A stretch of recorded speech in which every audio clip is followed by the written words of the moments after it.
Some places don't announce themselves. They just exist, quietly, waiting for you to find them.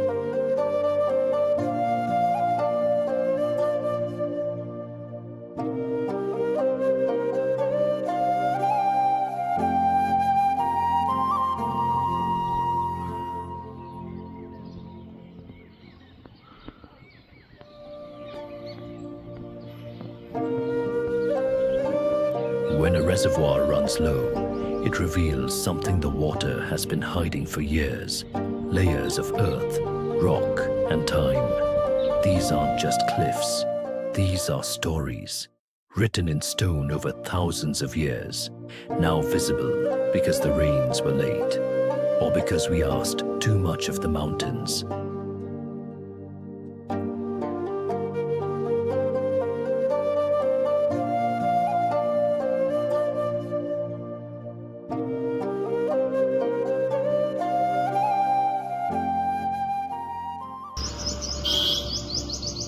But even when the land is stripped bare, life finds a way. The Palash, called the flame of the forest, doesn't wait for permission to bloom. It just burns, right there, against a backdrop of turquoise water and distant peaks.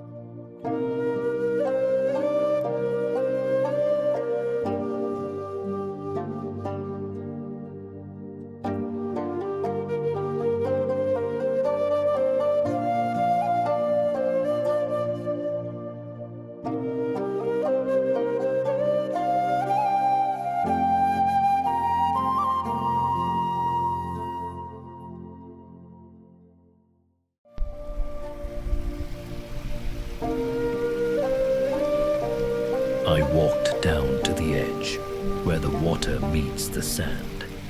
There's something incredibly humbling about standing at the shore of a Himalayan lake. The water is cold, the air is thin, and the silence is the loudest thing here.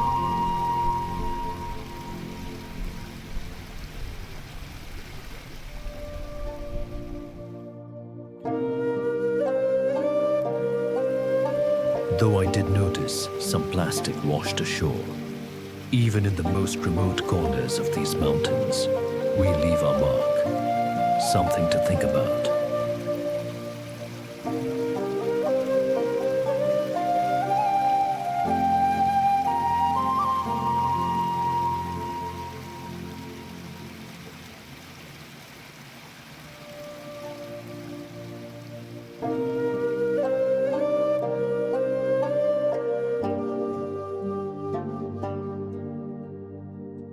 From above, the water looks like someone poured liquid turquoise into the valley.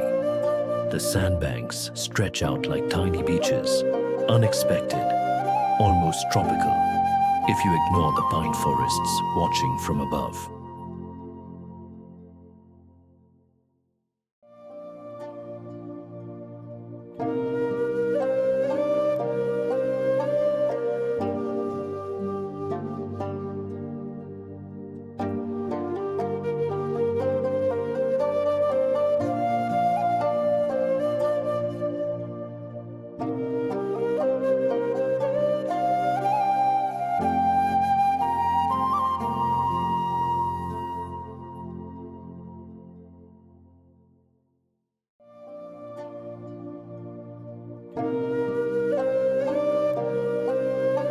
These are the middle Himalayas, not the dramatic snow peaks you see on postcards, but in some ways, more beautiful, more alive.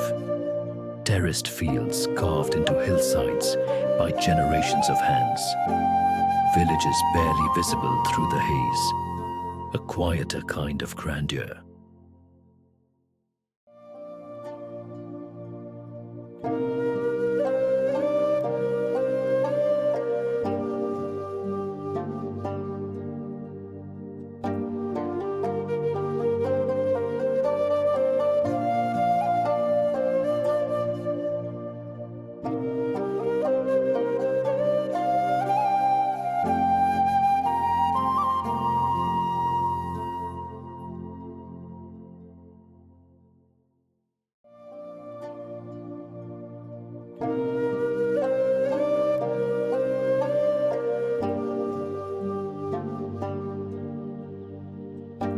Look at these trees.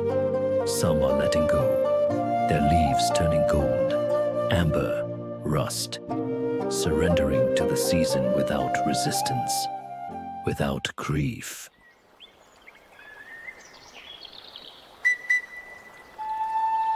And right beside them, new green is already pushing through, fresh, unhurried, certain.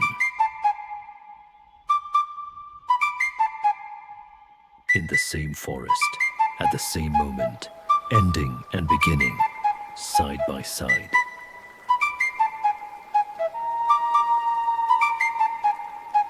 We spend so much of our lives trying to hold on, or rushing toward what's next.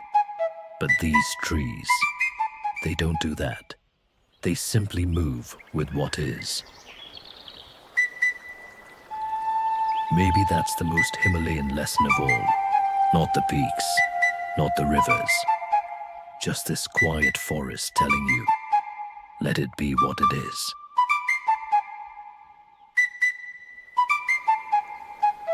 You are allowed to be in both places at once, letting go and beginning again.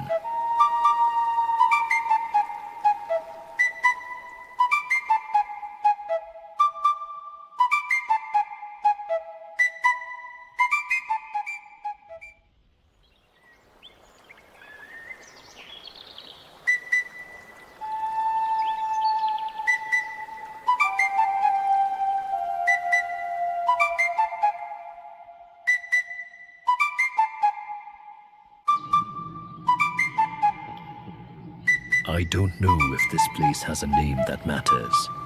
What matters is that it exists, that the water is still here, that the flowers still bloom, that somewhere in these hills there is stillness, real stillness, if you're willing to go looking for it.